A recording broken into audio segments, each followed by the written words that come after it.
To the citizens of St. Bernard Parish, today is Friday, September 3rd, just a few days after one of the worst or most powerful storms hit the coast of southeast Louisiana. I want to thank all of the citizens for your hard work, for your determination, for all of the things that you're doing to bring our community back, and the patience that you are displaying with everything that is going on. You know, I send to our region all of your prayers and our prayers here in parish government for the families of what they're going through in places like Terrebonne, Lafourche, St. Charles, and St. John, and Plaquemines and Jefferson. You know, Jefferson hadn't had water since the storm. So there's a lot of things that are going on around us. We are so familiar with that we feel so grateful of all the things that we're going through. We have a home to come home to.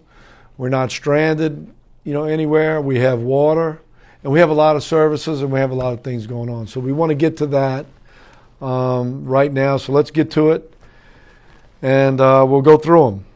Entergy, they did an amazing thing today. They had an answer and question session with the media.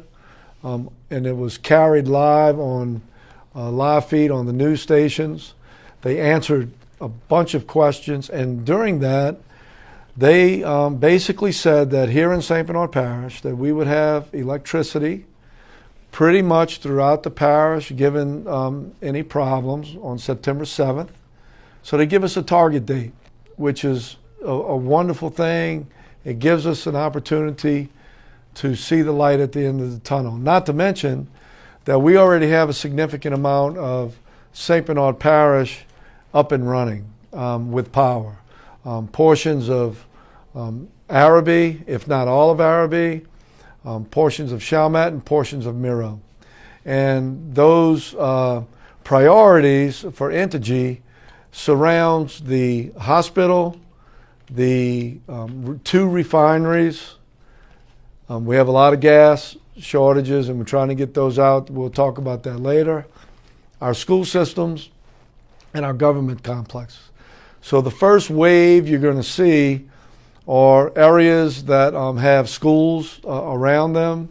And just know that they can only pull so much off of the grid on the national level to get us up and going. And know that they still have to build this loop, and more kilowatts are available to places like St. Bernard Parish as they build the loop. So just because we're feeding off of it now doesn't mean, as they continue to build this loop to the 9-mile point, that means good things for us as they continue to do that. So know that Entergy is working hard. The linemen, I don't know if you guys are seeing all of these trucks out there, but it's amazing.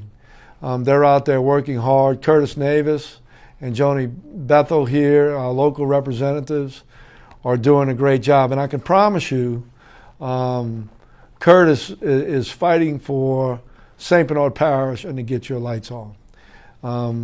And we work together all the time. We talk all the time about what's happening. That is one of our, or might be our major priority. Because when that happens, grocery stores are opening. We have most of our major grocery stores here in St. Bernard open. A lot of our gas stations are coming online. I would say the majority of them, probably 10 or 11 by now. It was 9 at last count, and we had a couple more come on. So that situation will correct itself. Remember, it's not just the gas stations coming online. It is a gas shortage. All of the refineries in southeast Louisiana basically are out of business. So it's so important to get power to them. And our refineries will be up and running within a day or two. Valero currently, their rack is being operated. their fuel rack, I should say. So they are delivering gas from their reserves. And we need to get that going with all of our refineries in southeast Louisiana. So the gas stations are having a problem getting enough gas to service the citizens. And know this, every time we turn a home on with power that is using a generator, that's more and more gas available to everyday vehicular traffic. So that situation you're going to see starting to dissolve here shortly. And your patience and our sheriff's department's details on operating those gas stations and the lines has been awesome. So Sheriff Pullman, thank you and all of your deputies for doing that. So that is something that we want to make sure we thank those guys. The gas situation was brought up last night in a call with Congressman Steve Scalise with the surrounding parish presidents, and everyone was given a report on what was happening. So we are sending to a point of contact all of our gas stations who are having problem with power, and they are going to work on getting generators to areas that won't be receiving power anytime soon. So I don't know if we're going to get generators for some of our gas stations because we're basically up and running with that. So let's tick some of this stuff off here. Okay, let's go to our pods. We're going to have a pod, a FEMA pod, set up at the Tractor Supply off-track bedding parking lot in Miro on Saturday. That will stand up at 12 noon. And they're going to have 5,000 servings, if you will, of water, ice, and MREs until they run out every day, until we ask them to stop, right? And we won't ask them to stop until we have power throughout the parish. So a FEMA pod with water, ice, and MREs will begin on Tractor Supply on Saturday. We requested that, I believe it was 3 days out from the storm, realizing that our electricity would be a little further along in the process. So we will have that pod for the duration of this event. Blue Roof. So blueroof.us is the website that you go to with the Corps of Engineers to put a roof on your home. This is not the free Blue Tarp giveaway. This is the Blue Tarp program where contractors will show up at your home and they will put the Blue Tarp on your home. Remember, your home has to be habitable for you to qualify for this program. And again, the website is blueroof, BLUEROOF.us. So if you are in need of a blue roof, go through this program. It's not like Zeta where we had to qualify.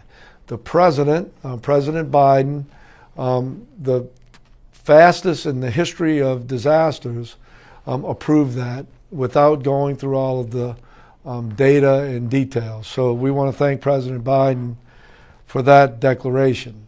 Blueroof.us. That is the easiest way to protect your home. We're also going to have a Verizon Hotspot where you can park and receive Wi-Fi and internet access. And we're thinking about where to put these this one hotspot throughout the parish, but as of right now, it will probably be at the Bournemouth facility off of Dubuchel Boulevard, or Hannon Boulevard, I should say, at Bournemouth Park. So in that parking lot somewhere, we're thinking about standing up a Verizon hotspot. And the date of that to come on social media. So please continue to look at social media for that. All right, what's next? All right, we have a cooling center set up at Valeries Recreation Complex. The cooling center has been receiving on a daily basis about 80 people. You can go and cool off, sit in chairs that we have set up, socially distanced. There is a charging station for your iPads and your cell phones. And there is also a wall with electrical outlets for people who have a dependency for electricity, whether it be an oxygen concentrator or any other medical devices that you may need for power. Ventilator or oxygen concentrator. They have some other things that are going on. We haven't gotten a lot of that, which is a good sign that all of our people who have those needs are being taken care of either at home or they were evacuated and something else is going on. The National Guard will also, at the Valeries complex, receive oxygen bottles and replace them for you. So that is set up at the Valeries complex. And we want to thank the National Guard. Those guys are coming in, and they have been helping us throughout this event. And further down the line, we are using them to help us out to serve the citizens of St. Bernard Parish. We want to make sure that you know that IV waste is on normal schedule. They have caught up, from what I understand. So your normal garbage pickup will be happening. Remember, it's your black garbage can, and it's anything that's bagged in a black bag. Please do not put your vegetation in the garbage pickup. Put that to the curb, and we'll talk about that in a little bit. Put that to the curb by itself. I would rather you not bag it, but if you have to, put it in a clear bag. But I didn't want to go there yet, but I want to thank Sidney Torres and his crew for the great job of getting the employees in, which is not easy, and getting this up and going. Our 2 transfer stations at Parish Road and E.J. Gore are up and running, and we're back to normal for garbage. And talked to Sidney Torres today, and he was actually driving a truck today and helping the citizens of St. Bernard Parish. So we want to thank you, Sidney. Let's do debris right now. So let's jump to debris. So our debris pickup, our contractors are out and about, and they are pushing debris into larger piles. If you're going to bring your vegetation, your leaves, your branches to the curb, please don't put them in a street. We have a lot of people putting all of that in the street. We don't want that. When it rains, we have a problem with our catch basins. So put it on the curb, between the sidewalk and the curb, and our contractor will push them into big piles in your neighborhood. And beginning on September 7th, is that right, John? Tuesday. On September 7th, Tuesday, we will make our first pass with debris pickup. It's so important that to come home, push your debris to the curb, so we can get as much as we can in the first pass for a lot of reasons. One of which, we want our parish to be looking nice. It makes you breathe better. It gets you in a better frame of mind. And it just makes for a better community the cleaner we are. But we have 2 more passes after that FEMA will pay for, and we will talk further about that. But it's so important before Tuesday, get those debris piles to the I'm sorry, I have to take a phone call from the president of Entergy. Phillips, how you doing?